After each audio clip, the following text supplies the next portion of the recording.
Well, it's very interesting to see so many people, 350 people here brought together in a way which is really quite fascinating. I mean, I'm really looking forward to talking to people informally, but just listening to some of the other speakers has been very enlightening in many ways. I'm very thankful to M&D solicitors for inviting me here today. I think it's really important that we have these discussions. Certainly as a legal firm, M&D know they've had a rise and that these are challenging circumstances, they're very new challenges in terms of legal challenges, in terms of family law, in terms of young people, radicalisation. I think it's something that, as the lady said, as Jane said earlier, it's a subject which chooses you, not the other way around. Well, Makin Dixon always put on phenomenal conferences. It's another example of choosing a subject that resonates with the wider community, that recognises how important this subject is, that people have these conversations. And here you've got hundreds of people who are engaged, they're talking about it, they want to challenge themselves and challenge each other. I think the fact that you are able to,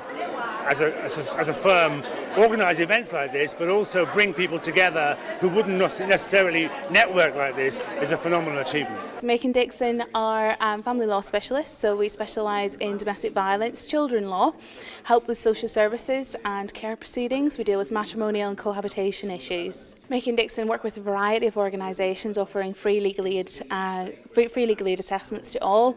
We also do a variety of legal advice clinics pro bono, and we run events like today, a pro bono training event on radicalisation. The conference is focused on radicalisation, and the intention was to open up dialogue, to speak about these difficult issues, and to just explain to the community, people who work within our community, how Makin Dixon can help if families find themselves in trouble. So for instance, if someone is involved with social services or perhaps local authority, that they can come to Makin Dixon for family advice concerning their children. Well, I personally was very interested in coming to today's conference and hearing the varied panel of experts, speaking to some of the delegates during the break. They're at the front line of dealing with these issues and actively safeguarding our local young people, and I think that the advice provided by the expert panel will be invaluable to them in their daily lives, their working lives. I've got an awareness of radicalisation and the impact that that has in terms of safeguarding young children, obviously from the viewpoint of care proceedings.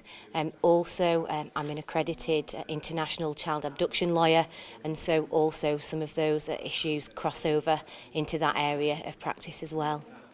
I think the purpose of today's conference was to bring a number of professionals together from the educational sector, medical professionals, anybody who was working with young children or young people in general, where issues of radicalisation have been creeping in, and bringing those professionals together to look at how we as a community can work together in order to help and assist vulnerable families and children going forward.